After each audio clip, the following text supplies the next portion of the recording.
recommendation report is called Youth Homelessness in Philadelphia.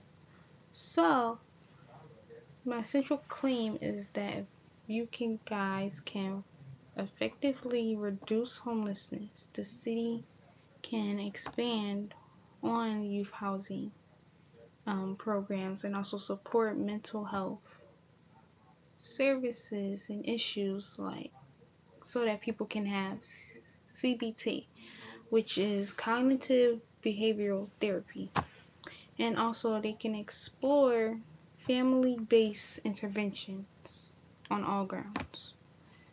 I picked blue as my visual design so that because it shows calmness, growth, and also like stability, which youth homelessness is longing for. And this will help the community and also the social engagement of this because it affects the ability to support sustainable education, economics, public health outcomes. So by like investing actually in housing first strategies and also like stabilizing youth in like crisis, we can also reduce the long-term dependency and also like the self-sufficiency with youth homelessness. So going to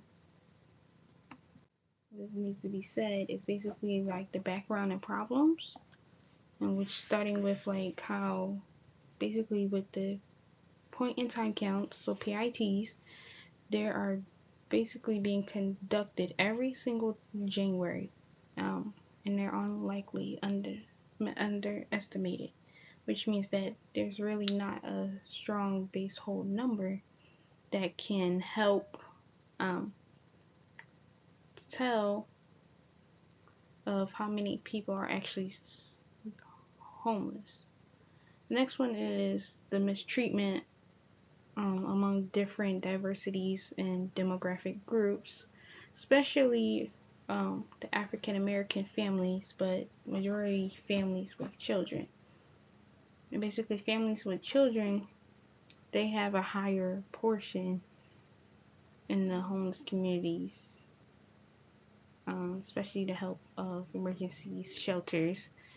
And lastly is the education department basically having a program called Education for Children and Youth Experiencing Homelessness, so which is ECYEH. And they include identifying and tracking the numbers of students who are experiencing homelessness, giving them the support that they need from enrollment services for assistance, uniforms, transportation, school supplies or backpacks, and also referrals to different schools if they need them. Next is what we can propose for solutions, which is basically expanding the youth housing programs. So which is just like basically what I said is basically expanding them but also diversifying them so that actually like people from the LGBTQIA plus can actually also feel welcomed and have a place if they're experiencing homelessness. Next one is cognitive behavioral therapy, CBT, interventions, which can help those like who are battling mental health and substance, like help them group all together and have better help and figure out how they can move forward. Lastly is family interventions, which is like tough situations, as in you sitting down with your loved ones and the person that actually need to talk and help. They'll listen to their families and they'll decide if they want treatment or not, or sometimes they don't. Next is the comparative analysis, where As you can see, there's the chart that has the solutions, and basically it has 30%, which is like the most highest importance, and then you have 25, which is like the second most important, because of like they're like has to be realistic, and then the 15 are as low as like they're not great solutions, but they're still an impact in the world, and they can also be better in the future. And so basically expanding youth homeless housing programs is the first priority, with and then cognitive behavioral therapy and also family interventions are the lowest priority. And as you can see, there's like from 5 to 3s to 4s, basically like how from 1 is the very weak performances, then you have the high 5s from the excellent performances.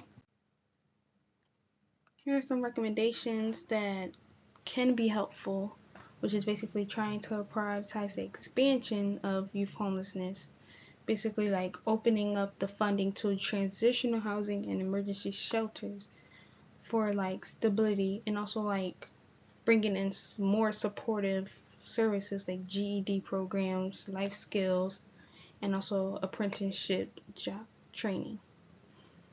And next is to implement the CBT therapy, which is basically you could partner up with local organizations so that more shelters and outreach programs can have more access to CBT therapy for people with mental health or substance abuse who is trying to fight it. Next is research more about family interventions, which is basically giving more access to the whole family intervention program so that it won't be so intense for like basically the person that need help perspectives, and also that the youth can like relate to more programs and resources so they can like connect to their families when they're actually like ready to.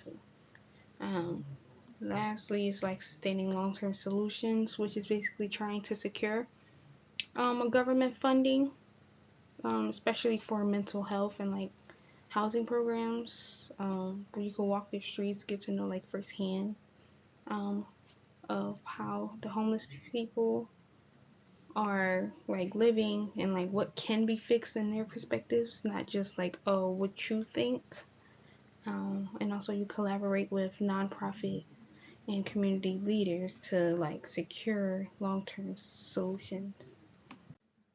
And lastly, you could build a future for Philadelphia by the need of like urgency to expand housing solutions and programs so that it can really support mental health and allow the systemic policy challenges.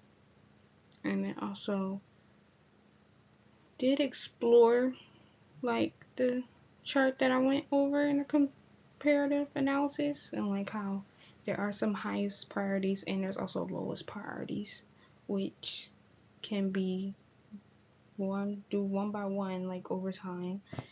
And youth homelessness has programs that are doing very well for youth homelessness, which is basically the program that Philadelphia School District has offered, which is ECYEH, so easy. And next slide is my references. Thank you.